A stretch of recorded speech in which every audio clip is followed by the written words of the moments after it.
meron silang alagang isda. Ayan. tuwing ikaw Mag-isa lang siya. Isa dito.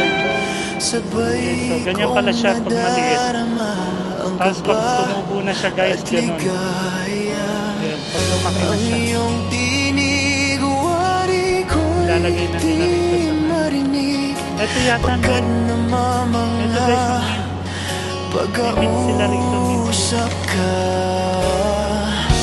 Kaya nais kong malaman mo ang sinisigaw nitong aking puso. Ilalagay sa mga... Pangarap ko ibigin ka, at sa habang panahon ikaw ay makasama. Ikaw na lang ang siyang kulang sa buhay kong ito. Pangarap ko ang ibigin ka.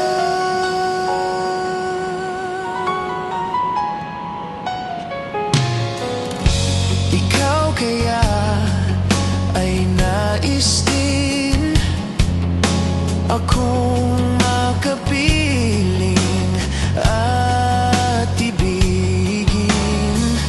Okay, sarap namang isipin na tayong dalawa ay iisa ang damdamin. Aking hinihiling na sabihin mo ang nilalaman ng iyong puso.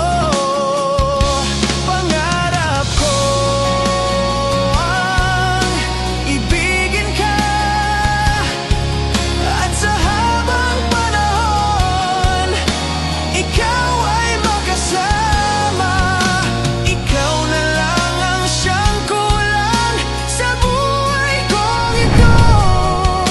Pangarap ko ang ibigin ka.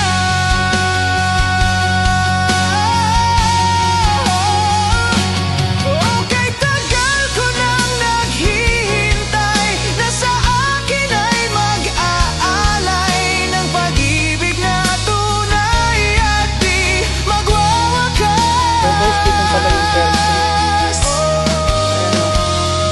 Pangarap ko ang ibigin ka, at sa habang panahon ikaw ay makasama. Ikaw na lang ang siyang kulang sa buhay kong ito. Pangarap ko ang ibigin ka.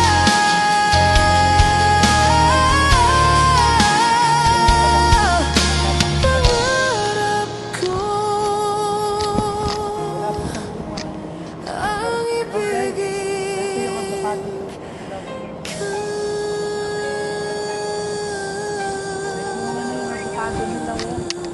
Ikaw na lang ang siyang kulang sa buhay kong ito. Pangarap ko, pangarap ko, pangarap ko, pangarap ko. Sabado at Linggo. Dahil ngayon Martes. Walang masyadong...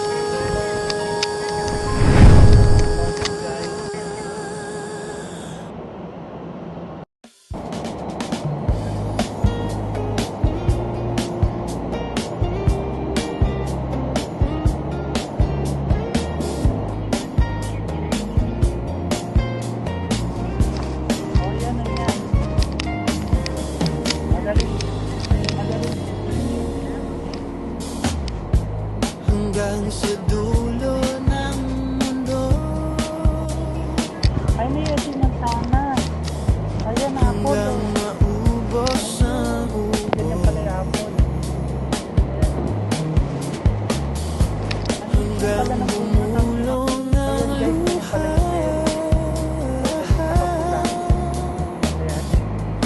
hanggang mahulog ang tala. Gusto mo aking mata, red. di mo ba Tapos after maging red, naging fire. ako yun ay lumilipad at nasa langit na? Gusto mo ba sumama? Di mo na First time ko kailangan nakakita ng ng hapon. magtago't mahiya. Di mo na kailangan na humanap ng iba. Kalimutan lang muna 40 minutes, dalawang basa ko. lahat ng problema. Ingatan ng malalim at tayo'y lalarga na. So guys, ito yung entrance nila. So pauwi na rin ako guys. Ayan yung buong greenhouse farm nila. Grabe guys, ang ganda. Sobrang na-enjoy ko. So yun guys, thank you for watching this vlog. I hope you enjoy sa pamamasyal kasama ako guys. And sa mga hindi pa nagsasubscribe, please subscribe, like and share my video. Pakishare nyo na rin guys. And maraming salamat sa inyong suporta, sa inyong panonood ng aking vlog. At stay safe guys, and let's pray for the victims of earthquake in Venezuela and Philippines guys. So keep on praying, always have faith in God guys. Yun yung pinaka-importante sa lahat. Palagi tayong magdarasal. I love you all guys. See you on my next vlog. Thank you for watching. Bye. Sinasakal nila tayo